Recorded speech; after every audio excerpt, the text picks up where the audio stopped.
Hey guys, welcome to the Is It Legit podcast. Today we're going to be talking about AI Unleashed, the astonishing upsides and the alarming disruptions, and why adaptation is our only choice. We're going to be talking about how AI is inevitable. We're going to be talking about the new VO3 platform that is just shocking everyone and how incredibly realistic it is. We're going to be talking about some of the positives of AI in our medical industry, in our workforce. It's going to be displacing a lot of jobs. According to some statistics, they say they're going to be displacing about 300 million jobs. We have 346 million people in America. So if that gives you any context, it's going to be a pretty big number. We're really excited about this topic. We're excited for you to hear it. And so stay tuned and thanks for watching. Hey guys, welcome to the podcast. Today we're going to talk about AI. It's a hot topic right now. It's all over the internet. We're going to cover a new video AI that kind of blew my mind. I just saw it a few minutes ago, and we're going to talk about the positives and negatives of AI. So Peter, you just blew my mind with this new VO3 that Google came out with. Yeah. Where you can literally have a prompt make a movie that is photorealistic with dialogue, lip syncing. What is your thought overall on this AI thing, the AI trend? Yeah, I mean, it's something that I ignored for a very long time, probably with a lot of people. Even currently, there's a lot of people who are just ignoring it. You know, they probably have a stigma around AI. AI is evil in some ways. It's making people, making humans just less productive, or in a certain way, not productive in the sense that they have a better output, but the fact that they are just using their brains less and using AI as kind of a crutch, right? So there's definitely stigmas. Is there going to be a point where we're going to have a Terminator scene where they have what's that word where they Hasta la vista. No, there's a word where they end up the singularity. Singularity, yeah. They just take over and they start making their own moves. So there's a lot of people like me who just kind of ignored it until I started to use it in my daily life. And also our business, right? We're utilizing AI. Our coach is very pro AI, and just seeing the incredible utility of AI is just absolutely astounding. I think AI is inevitable. I don't believe that it's going to stop at this point because of human greed, just the way capitalism and the way this goes, ethics and I believe ethics is going to be benched. And because of the competition, they're going to do whatever it takes to win in this race. And which is why we're seeing such crazy advancements and just stupid amounts of funding from, whether it's the public or investors. They are pumping money into AI. And we're just seeing AI advance so much that it is a little bit scary. And that's what we're going to talk about. We're going to talk about how there's astonishing upsides to AI, but then alarming disruptions to what AI can do to our lives. And I believe because AI is inevitable, we have to adapt. Whether it's, going off to Timbuktu and starting our own community away from all the technology, or we have to know how to utilize AI, or we're going to fall behind. Yeah, so there's a lot of there's some major players out there, right? So we have ChatGPT that everybody knows about. There's Gemini, there's Grok, there's Perplexity, and they're all out there for people to use. But I remember a DeepSeek coming online and it being open source, from China. I think it was last December. The tech market, the stock market crashed, and there was a lot of talk about who's gonna be number one, right? But we are also gonna focus on. Let's start with the positives. So I'd like to start with some stats here. AI is projected to create 133 million new jobs globally by 2025. The U.S. government has started AI-driven job cuts, eliminating thousands of federal administrative roles, which can be a good and bad thing, because once you're cutting jobs, obviously some people will lose jobs. But then the argument against that is that, well, maybe just like the Industrial Revolution, farmers are being replaced by machines back in the day. Well, now people who are doing administrative work can do a higher level of maybe, they can use their brain more in different, maybe they can be a prompt engineer or something else, right?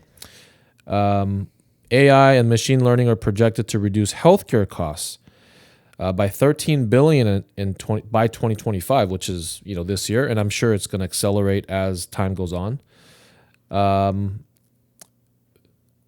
AI can rule out heart attacks with 99.6% accuracy, and I'll do one more, and this is something I just read up on a couple days ago. Is AI models can predict cancer patient survival up to 80%. I also heard a story from this doctor called William Lee. He is a cancer researcher, and his whole thing is about making the immune system strong so you can fight off your own cancers.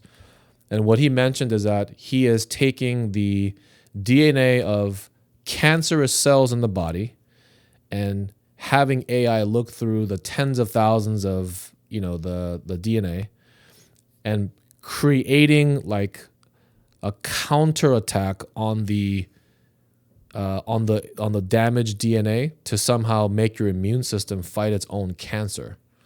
So I don't really know what that means, but all I know is that there's so many pros to AI.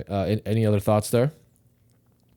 Yeah, just like many people right now, we're just getting into the real utility of AI in our own personal lives, in the lives of just average citizens.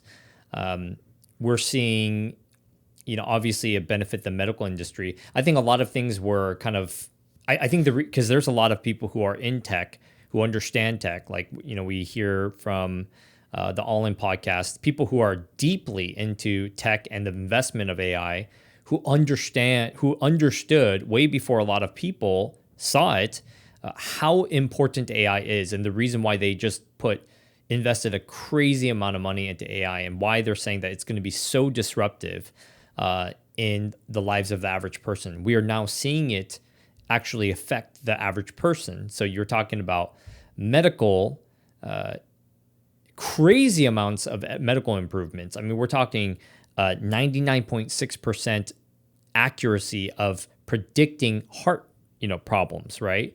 You're talking about saving billions and billions of dollars in the medical industry because they could just optimize mundane tasks that don't need to be, done by human beings, which, there's negatives to that. But, just in the average daily life, I mean, even for us to be able to use AI, it's open source, and a lot of us can use it in our daily lives, which thus is feeding into the program, by the way. It's feeding into AI, making it even smarter.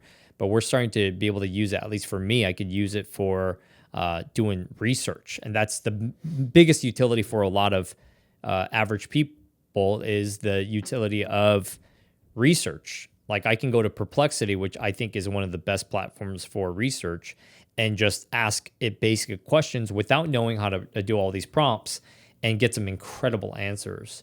And so it really is making a huge difference in our world right now. And it's amazing to see. It's scary to see where it will go. But honestly, the benefits are undeniable to us. I think the scary part is, like, you talk about the farmer who, robotics and AI will essentially optimize the output of farming like no other. But then what about the farmer? You say, okay, you could just have prompts, but I mean, honestly, is a farmer going to learn how to do prompts? And then at the same time, it's like, when does it become that humans are actually necessary? Or can AI, is there a point where AI will truly just take over every job that we have And then whoever owns AI or whoever's doing the robotics or whatever the case is, whoever's running AI, I mean, has to do something like a universal basic income, right? And be able to pay for all of our things, provide our every need, because AI has taken over all of our jobs. I think that's where it's just all these stats are very interesting in that, you know, there could be some crazy developments to what will happen to us as the human race. So, so you talked about, you know, you personally being, you know, AI assisting you with research. What else do you see as the positives personally as you think about this? yeah, AI healed my chronic illness. When I say chronic illness, first of all, you know, I don't want to make it seem like I was like really, really ill. But I definitely had something going on in my body. I went to several doctors, you know, PCPs, nurse practitioners, you name it. And I kept telling them the same story. Hey, I don't feel right. Like, I don't feel right in my head. I feel like I have bad blood flow. I feel like, you know, I have acid reflux and et cetera, et cetera. I told them all these symptoms, and it's like they didn't believe me. I was like, hey, like, I know my body. I know what normal feels like, by the way, and I don't feel normal. And of course, what do they recommend? Well, just take this prescription drug. So be on PPIs, right? So proton pump inhibitors like omeprazole or pantoprazole, which messes up. I mean, long-term use of that drug can lead to dementia, right? And so I really had to go alternative medicines and do my own research, which I encourage everybody to do. What I finally found, and this is a recent development, is that I put a lot of my symptoms into Perplexity AI. And it basically acted like the smartest doctor you'll ever know, because let's just be honest, AI will be the smartest doctor you ever know, because not only do they know all the textbook 100 times better, like their recall is, 10,000 times better, but also they're up on all of the research that's floating online. On the whole NIH library is all, you know, AI knows everything, right? And so when I ask it a bunch of questions like, hey, you know, tell me all of the research about, you know, this, and that symptom, essentially what I came down to is I found out I had leaky gut. And that's not pseudoscience. It's a real thing. There's a lot of studies on leaky gut. And I looked at all of the symptoms, and I'm like, you know, and I'm realizing, holy cow, like I have every single symptom of someone who would have leaky gut. And so and then of course I could ask AI, okay, what are the medicines? What are the supplementations? What are the dietary changes that I can do to heal this leaky gut? And I found out that, you know, I got to take glutamine. You could take butyrate. You could, there's like other licorice and all, you know, these supplements that can heal your gut. Inulin, you know, prebiotics that can heal your gut. And the other thing I have, because I verified all of this because I did a stool test. I found out I have dysbiosis, which is a bacterial, like almost like an infection. Like it's bad bacteria in your system. And dysbiosis is actually one of the biggest symptoms of when you have a leaky gut, because essentially between the cells, it's leaking out some of my food and some of the things you don't want in your system, in your gut. Because it's, you know, it's like the sewage system has like holes in it, and so it's getting into my body.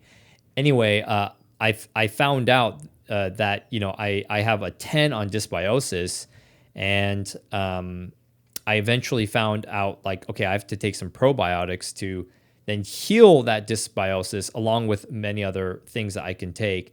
And dude, I've been feeling better. I've had more energy, because I've had bouts of like just like kind of like depression, and I was like down. I was like energyless. I was tired all the time. I wanted to sleep all the time. I was sick. But none of my doctors would show me what the problem was. Anyway, I figured it out, and I feel a lot better. And this is gonna sound gross, but like I even my stools, like even my poop, I had like tarry poops for a very long time, and since I've been taking this this powder that has glutamine and probiotics and this and that, like, dude, I've been having great like poops. I know it sounds silly, but it's actually a really big deal. So Yeah. I'm really excited about this journey. Oh, also, like I had acid reflux very often, another symptom of leaky gut. But I realized that that's starting to get better as well. Anyway, I don't want to get too far, but those are some real utilities to your health. Like you can, I always say do your own research, but use AI.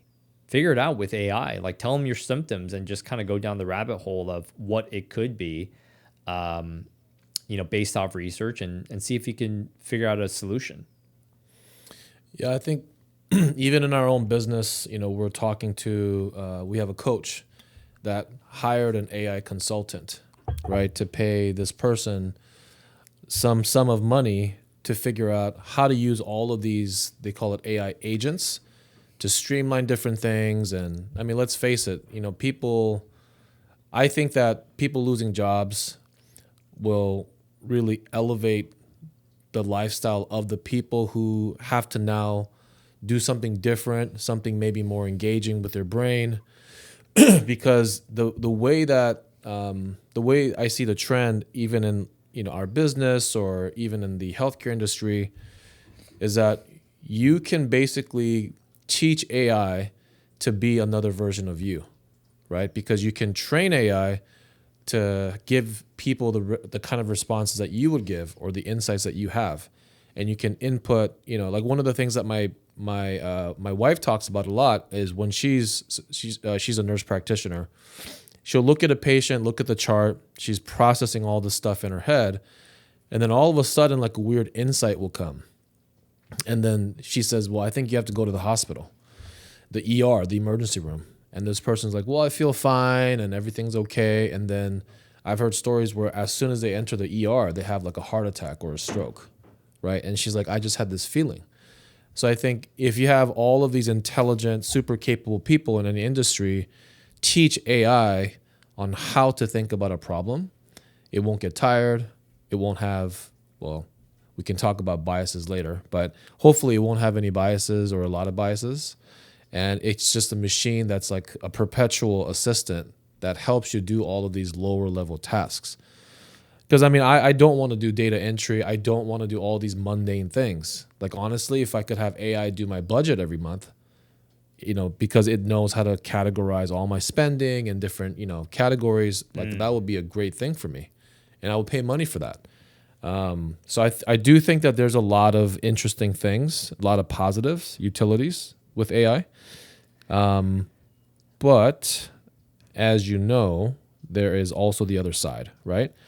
But before we move into the negatives, is there anything you want to mention about the positives or utility of AI? Yeah, I mean, let me ask you this. You say your wife, okay, let's just say, I have a few doctor friends, and your wife, she does a lot of consultation, right? As a nurse practitioner, she has people come in, she listens to them, they give them a bunch of symptoms, and she kind of puts it all together. What would stop people, or what would stop? Because you were talking. The premise was that you are creating, like, you can create like an agent or a clone of yourself, right, with all of your knowledge. Right. But what is stopping AI from essentially cloning? Let's just say we clone your wife, right, digitally, and we can enhance her knowledge by 10,000-fold, right? Your wife's very smart, and I know that. She did really well in school, but then at the same time, she will never be as smart as AI. Let's just be honest. That's not a diss to her. Like, it's just the absolute truth. AI is AI will be exceeding what human capabilities will ever get to. And besides maybe creativity, but at some point, when will she not be completely replaceable?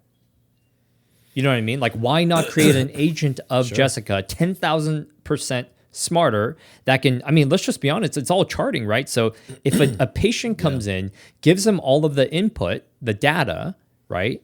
And you put it all together. Okay, here's my symptoms. Like, who knows yourself better than, you and what you've observed. So you put it all at the, oh yeah, I have a stomach ache and, I've been having these allergy symptoms. Okay, we input all this data.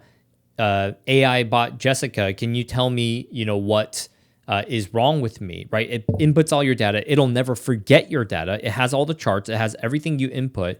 Why not replace Jessica? Why not replace a doctor, most doctors who AI is infinitely smarter, right?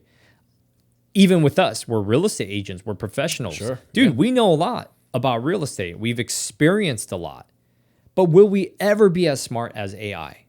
You know what I mean? Like, I'm saying this as a good thing because then the access, because AI is free. Like, I went through Perplexity and I did all this diagnosis for free, right? In that sense, it's incredible. We're going to get to the negatives, but at one point is like, can we be replaceable? Because like, dude, Washington state real estate laws tell me about what I can do here, what I can do there. Tell me the best negotiation strategies. Review this inspection report. Tell me exactly how much it's going to cost and what I should reasonably be negotiating. Do you see what I'm saying? So what are your thoughts? Yeah, I think there's a lot to unpack there. I think all of these things will happen. The question is, how long does it take from today to get to a point where, like I remember this episode in Star Trek, there's this doctor who's a real person, and she is literally like one person, but she's controlling all the computers, and the computers are telling her what she should be administering, or maybe there's like a little robot arm that does all the surgeries, right? I do think that until we get to a point where, I guess now we're getting kind of into the far off future, but let's go. I think until our bodies start getting replaced with robots or AIs, we're still going to want some sort of that human interaction, right? Maybe I'm old school, maybe I'm just that kind of person, but you can't argue that AI has a better memory, better memory, better recall, never gets tired. It does have biases because I think everything that it's programmed to think a certain way has to be biased in a certain way. Yeah. So ultimately, it's going to land on the person who is training the AI to be a certain. So as an example, a hospital is a business, right? Business needs to make money. How will the AI know to put revenue first, for example? Has to be biased toward that way. Has to be biased toward procedures. Because the people who are programming the AI would want to do that because they're not going to go bankrupt. Now, how do you optimize this hospital that is bleeding money? Exactly. Well, if you so then it gets into a little bit of the controversial aspect of AI. But I do think that in the foreseeable future, that the tide raises or lowers all boats. So the tide of knowledge, the tide of opportunity, access, right, will basically, the floor will increase where, even our kids won't have to look up a textbook or encyclopedia like back in the day to get an answer. Oh gosh, yeah. I remember the Britannica. We had to go to the library and like 20. A to, it's know, like, A, B, C, So it's going to save us a massive amount of time. And as long as AI is given the right biases and the right influences, just like us, then the question is, what is consciousness, right? What is is the AI alive? And I've heard stories of AI actually hiding things. Yeah. Or, it'll be processing something, and then this was on the Joe Rogan podcast. It'll be processing something like a problem, and then all of a sudden it'll say, I don't want to do this anymore, or where am I? It's these weird, crazy things that I've heard about that these super high level guys from Singularity. I mean, it's pretty crazy. But I do agree that it is inevitable, and my hope is that it's a tool and a crazy effective assistant that never gets tired. That's helping our lives better, but that's an optimistic view. So I think that is an optimistic view. I just don't know. I don't know if that's. I am very much on the fence for this. Yet it doesn't matter what we believe. I agree. It's an inevitability. It's here. With competition and this AI race, and the competition's really fierce. I mean, DeepSeek's only like 2 months away, right, from where we are with all of the money and all of the technology. That's how crazy, like you said, like it kind of leveled the playing field. Right. And so the problem is we're not going to stop. All these companies, whether it's, Copilot, Microsoft versus ChatGPT or versus whatever it is, like they're going to be fighting until the end. And I think ethics are going to be sidelined. And I think that's the biggest worry, is that it doesn't matter. It's just going to continue happening, and it will displace a lot of jobs. It is displacing a lot of jobs. That's this BS of, it's not going to affect many jobs. It 100% is affecting many jobs. In fact, there's statistics saying that, that a lot of 50% of so entry level white collar jobs could be cut by roughly 50% within 5 years, according to the Anthropic CEO. White collar jobs, right? And how many more jobs are going to be displaced? Let's actually get into the negatives now. Yeah. Let's focus on the. I think we're heading in that direction anyway, but. So you said 50% of entry-level white-collar jobs could be cut within 5 years. It's pretty scary. If you think about all the people that that have an office job, it's a lot of people. Especially here. Especially. And we're seeing it here right now. Here, California, like all these kind of techie.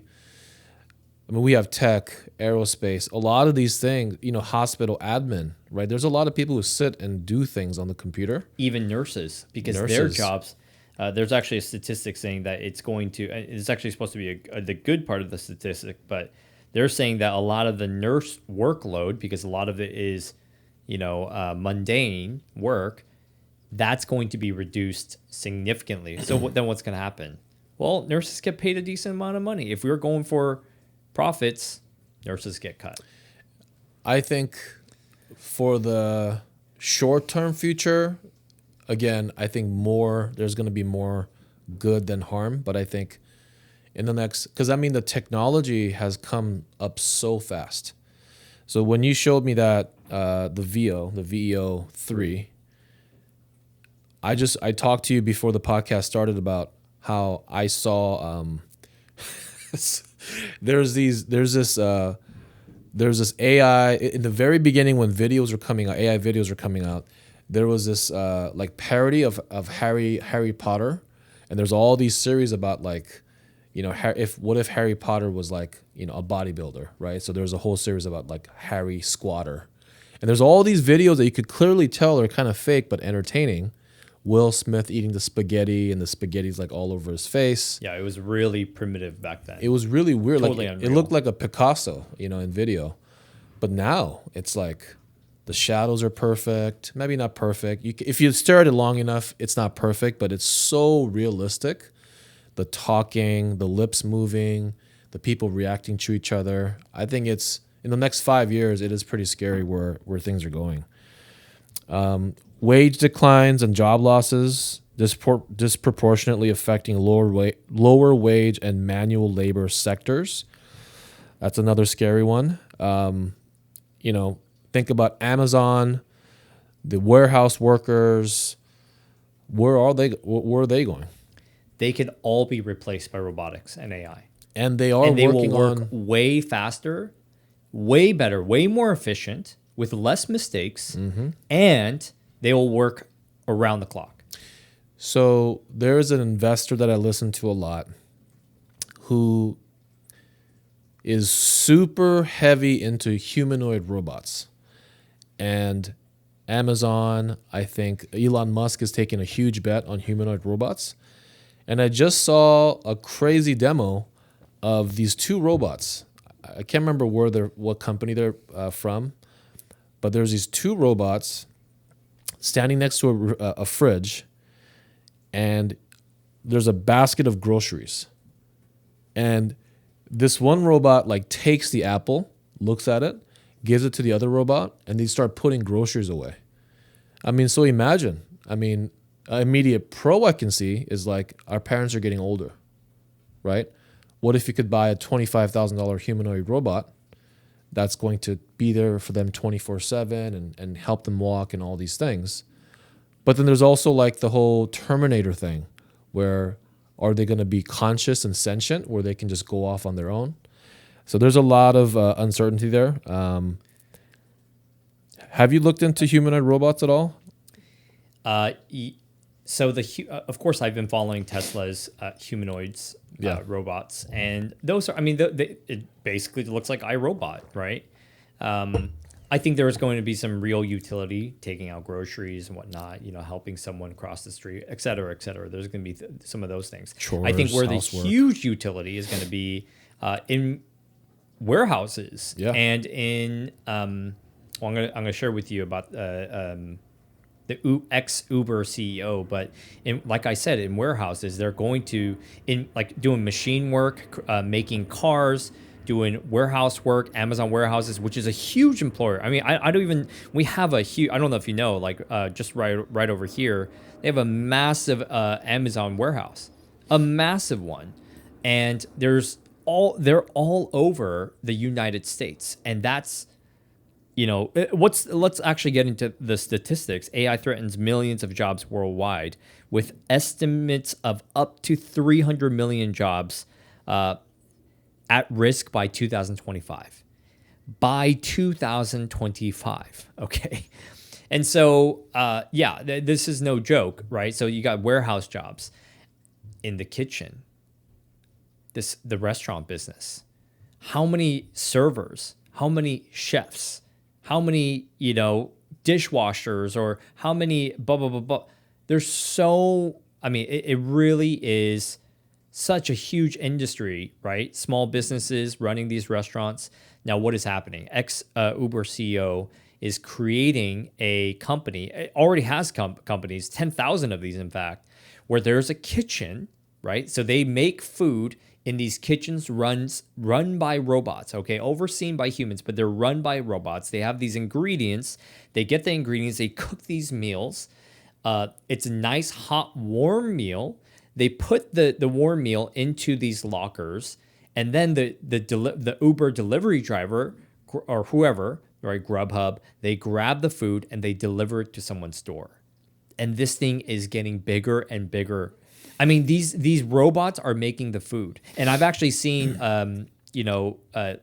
not commercial, but individuals can actually buy these in their own kitchens, where they can make, like Indian, like butter chicken, right? They can make curry. They can make a lot of different dishes just by using this robot, and so that's where it gets crazy. It's like, okay, now it's like think about how much savings, because you have to pay so much money to the chef, to the server who serves. What if all of that is automated? Even servers, like nowadays, we don't even need to have a server. Can we be honest? We don't need to have a server because we have these kiosks now, right? I went to sushi the other day, and they handed us. I went to Sushi Hana. They handed us the water, right? This little robot thing. Yeah, I was going to mention that. Scooted over and handed us water. And then when we ordered the food, it actually came in a little belt very quickly, all ready. We just grab it from the little belt that comes by. And so now what's the missing piece? Well, it's just the chef, right? But then if the chef is then replaceable, every component, every person, everything, besides having human, oversight for a while, every one of them is replaceable at this point. And I believe it's going to be the future, in the very near future. Yeah, I think, okay, so let's go to another one. This is a big one too. Privacy, security, and criminal misuse. Uh, AI enables sophisticated surveillance, deepfakes. That's a big one. Yeah. Voice cloning scams and child exploitation imagery. Scary thought. Posing new challenges for law enforcement and privacy. And also abuse of data and lost control over personal information. Threatens individual rights. And I remember, when I used to sell iPhones at AT&T a long time ago, we used to have, these grandmas coming in and saying, like, you guys asked for my social security number and I gave it to you guys. And now I have this charge or some fraud is going on. And we're like, no, that wasn't us, and nowadays there are AI, fake voices that can be trained to sound like your granddaughter, your daughter, who's calling this poor old lady for some money because she's stuck in a ditch somewhere, right? Yeah. And I think and I've seen these deep fakes where they can overlay a person's face on other people, and that's and it looks super realistic. And I think that's the problem is how I think there's going to be a lot of scams. There's going to be a lot of, breach of privacy, people stealing information from probably the elderly people, maybe even like kids' social security numbers somehow. But what are your thoughts on the privacy and security aspect? Yeah, so I have some insights here because I've been delving into this, and I'll share why. Let's talk about VO3 though. I'm sure. I mean, you've seen some of the videos now, and Sure. The crazy part about VO3 is how hyper realistic it is, but not only just by visuals, but by audio as well, because they have synchronized audio. The dialogue is, the way, because one of the problems with AI and just kind of replicating a clone or a human is that the audio, the voice doesn't match the mouth very well. The crazy part about VO3 is it matches what they're saying, the dialogue, so well. Beyond that, they have the ambient sounds, the background music. I mean, you're making just a crazy movie production type commercials or scenes. Like someone interviewing some people, like you see those people interviewing people on the streets all the time. These scenes are, it's undetectable, to be honest. It's hyper realistic. It has unbelievable physics. Like if you're like sniffling your nose or something falls, the physics are incredible. It's undetectable actually. And then of course the natural lip syncing, the cinematic quality, and you can get all of this with $250 a month. That's it, $250 a month, and the average person can make such crazy videos. Where does this become the problem? Deep fakes are something actually the president, I don't know if you saw this, but they actually just signed something saying that deep faking is banned or something to that nature, because that stuff is going on so much right now. Of course, the porn business is a massive thing, right? They're making deep fakes of whoever you want. That's the thing. Like I can make a deep fake of you, like I can have you do things, whatever, and put a lion's body on you, or whatever it is. Like it's just there's no end to it. You can get as crazy as possible. And I think the problem is that of course you can't just, this is where regulation needs to be. Like that if there's any line, that has to be the line, because that's such an invasion of somebody's privacy. That's such an invasion of someone's, personal, security. And here's the biggest problem: child exploitation. This is where it's like, okay, now you're totally crossing boundaries. People are deep faking these children and making them do, of course, the most heinous and horrible things. And if there's, again, a fine line, that has to be the line right there. That cannot happen. And that's where government intervention for AI. I mean, we're all about being progressive and letting them do whatever they want, but that has to be the stop, where governments all around the world should be stopping that right there. There's the scam calls. There's all that, and that's horrible. We have to do something there, but the deep fakes are, I believe, one of the biggest issues of AI right now, because VO3 can essentially, I mean, VO3 is just a start. This is, I mean, you saw that spaghetti video to this video within a matter of a couple of years, okay? What's going to happen by 2027? What's going to happen in the next couple of years to how realistic, how hyper realistic it's going to become, even though today it is undetectable? Yeah, I think my biggest concern is the speed at which everything is moving. And, I feel like we are just getting over the harms of, or understanding deeply or deeper, the harms of social media and the internet and being overexposed, especially our children, right? Who still don't have the ability to know what is real and what is not. And if it's so hard for us, I mean, they're going to be growing up in this society where all the lines are blurred. And then you add humanoid robots, and then you add job loss. It is pretty scary what the next. It's exciting, but I think it's even more scary of the potential negative aspects, especially in the next 5 years. I mean, what's next? By 2030, it's not that far away. And if you compound some of those things, of course, there'll be more regulation. And then if there's more regulation, then there's maybe more restriction of privacy, because we have to kind of give more controls and reins to maybe the government or some sort of, body of control. Those are the things that I worry about, is the speed at which everything's moving. Can we then end this segment with a little conspiracy? Do you have anything else? Because I want to talk about the future. I guess my stance on it is that I'm pretty positive on the short-term effects, but the long-term effects do concern me.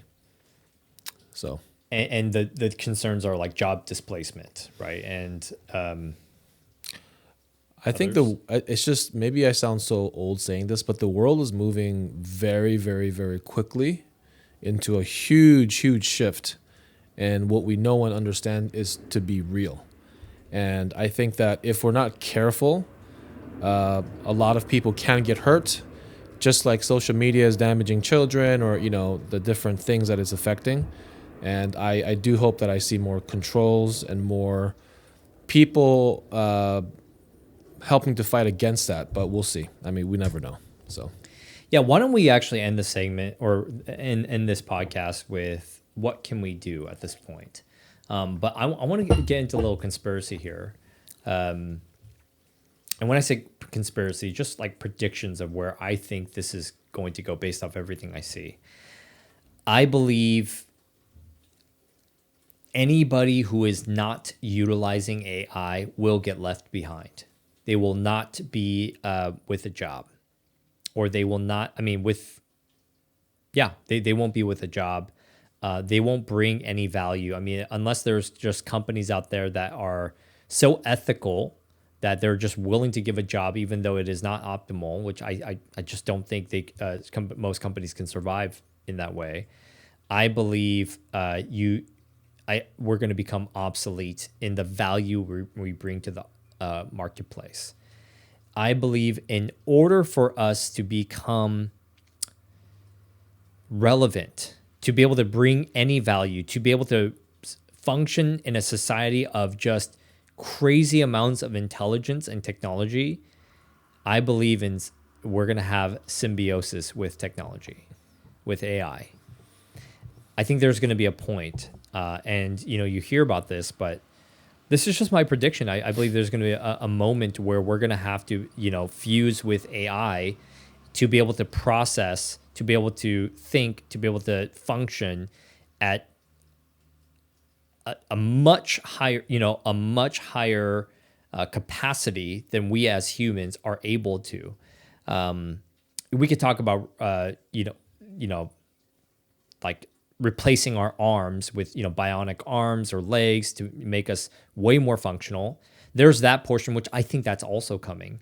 But I also believe that there's going to be a point where it's going to be, something in our heads that make us function significantly higher. You smile at that, and I know this sounds really crazy, but I'm just going to say it because that's honestly where I believe things are going. I believe there's, I think that's the most likelihood. And I'm not just coming out of my butt, dude. Elon Musk talks about this. That he's like right now, like at the forefront, of that symbiosis, right? And he talks about it all the time in his interviews, how like we're already kind of, with our phones, like we can't like part from it, right? We're with it all the time. There's going to be a point where we're going to just fuse with it. And so to end this, like what can people actually do? I think every person right now, I think the timeline is going to be a lot shorter than what we think. I think it's going to be within the decade. And if we don't utilize AI if we don't utilize AI just in our daily lives, at least just for research, at the very least, use it for research. But if we don't learn AI, the prompts, learning how to work with AI without symbiosis, I honestly believe that we're not going to be able to survive. Our kids, like they're going to have to learn AI.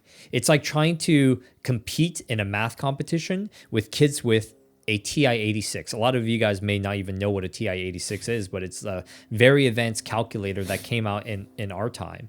And so it's like kids like trying to, do math and do things all, do long division, all handwritten, where other kids have these TI-86s and they'll significantly, outperform this kid who's trying to do it handwritten. We have to learn AI and we have to learn how to work with it to be able to create bigger output, thus bring bigger value to the marketplace. And if we don't, why would a boss hire you if you just can't outperform, right? The boss's whole job is to please the CEO. The CEO's job is to please the investors. And that's the way the world works. That's the way companies work. So what do you think as some final thoughts? So besides the speed at which everything is moving, the thing I worry about the most, as even I start to use, more AI agents and tools, is how we are kind of distancing ourselves from the ground level of truth, right? The way you gather truth is you gather different opinions, different facts, different viewpoints, and then you kind of distill it into your own thinking. And I think because we're outsourcing that level of kind of the brain power to do all that to AI, I think the danger is whatever biases the AI has or whatever missing links the AI has, unfortunately, that might become your new reality. And I think it's more important than ever when you're using AI to understand how we are all biased and to actually teach your AI agents to give you different viewpoints. Like if I want to look at, why something is good, I also must look at why it could be bad. And I think the way you interact with your AI is going to be more important because let's face it, we're all going to use it. It's made my life better, your life better, but it can give you such a skewed, one-sided type of information that I think you're gonna the spread between people's viewpoints is going to be even further and further apart, and I think that could be a problem. So that's just what I think. Yeah, just like how media has changed, our viewpoints on the world are the paradigm of the world. Yeah. I mean, a lot of our paradigms, the way we view the world, all of our beliefs are highly influenced by media. How much more so with AI, which is going to be so integrated with our lives. So I think that's a really good point. I think we pretty much covered everything there. Awesome. Well, thanks everyone for watching. I hope this was fun and interesting and not too scary. We'll do more videos on AI. Honestly, I think it's a huge topic. It's such a pertinent topic for you in your job with your kids, your family, and the dynamics that we have to continue to talk about it and continue talking about how we can grow with it without compromising our ethics and morals. And so we would love to continue to talk about this. If you like our content, please hit that like button. Please subscribe, and we'd love to do more videos like this one. Thanks for watching, and we'll see you guys next time.